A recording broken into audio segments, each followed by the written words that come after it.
I was in a family of 9 in advance, and the little neck of the woods where I was born, we kept it from being a ghetto because there were just 2 black families in that area. And when the school bus came by, they didn't pick us up. They just picked up the white kids. So we had to walk about 4 or 5 miles to school. And the fact that it was not accredited, my daddy wanted us to go away to college. And so he asked his aunt if we could live with her. And we did, 2 of us. No black high school at that time was accredited even, but it was approved. It was approved so that I could go to a good school. And I wanted to go to a school where I could go into mathematics or chemistry or physics or something of that kind, because that was my interest. I guess it's in my DNA. It's the only thing that I loved. I just love math. And I just do math for fun. It's challenging, and you can always be sure that you have the right answer because you can prove it. I was in civil rights a lot in Raleigh. I was in Raleigh at that time, and I guess my house was the command post. I had gone to University of Chicago for a year on a NSF fellow, and the students in the north came south to work on voter registration. And when I heard that 3 kids were from University of Chicago, I said, oh my God, let them come to my house. And they loved it. I had a basement, a full basement, and they all slept in the basement. And we took the telephone books and just tore them up, and all day we would work on getting telephone numbers to call people to come that we were going to have our march. So I was very much involved in it. Glenda was, my youngest daughter, was the head of the line there in Raleigh, and I was at the back, and my middle daughter was somewhere in the middle. Well, we were called back to Winston-Salem to work at Winston-Salem State. When I was at Adkins, I took biology under George Newell. Had no idea that I would come back and teach and marry George. So he and I got married, and they liked George a lot in Winston-Salem. They knew him, and they needed a science teacher, and they needed a dean of men. So he was called to come back. And of course I wanted to, because at that time, my parents had passed away, I think. Yeah, they had. But I still wanted to come back because this was home for me. My first effort in office was in Raleigh. I ran for the school board, almost made it and didn't. Then my husband ran for the school board twice, but it was here that there was a need for the Board of Aldermen. I was real concerned because I didn't have a market in this area. And when we got up to get bread, a loaf of bread, it's just as simple.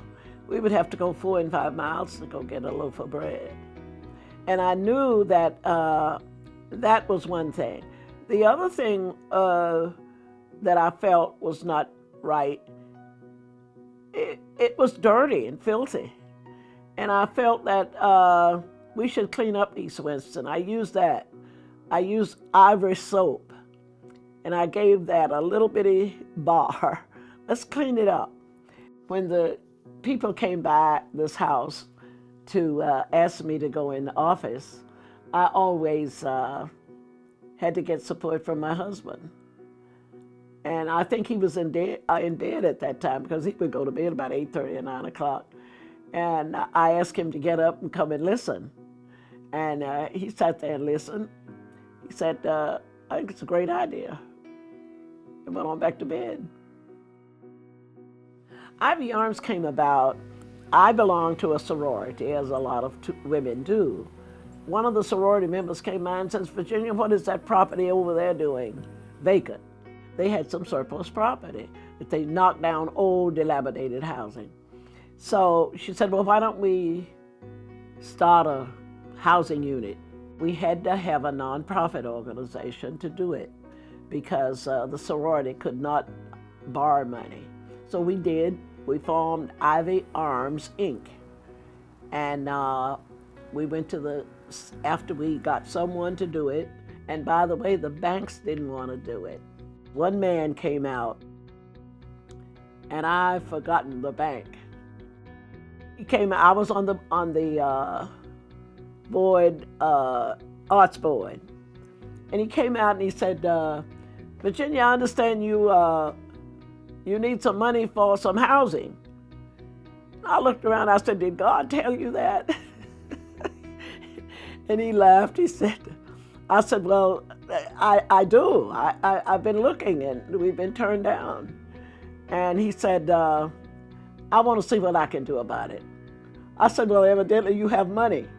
And surely enough, that man said that he got 2 young people and put them in a room and said, you go in there and take that proposal and let's fund it.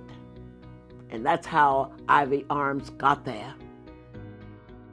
Best Choice, really, I didn't start it. I'll have to admit that. George Sweat, the chief of police, identified 100 kids who were at risk of being drug users, dealers, addicts, whatever you call it. And he came to the city and said, I found these young people and I want to help them. I was sitting on the board and I said, Mr. Chief, where did you get those kids? He said, East Winston. And I put my hand on my chest. My kids? He said, yes. I said, well, may I have those kids so that I can help them by love? I had no money, no funds, no place, no any place. And so I had to get out and ask. But the people were wonderful. Everybody that I asked helped. Ivy Arms and Best Choice were the city and the community coming together. To me, going into office is great if you have the right attitude.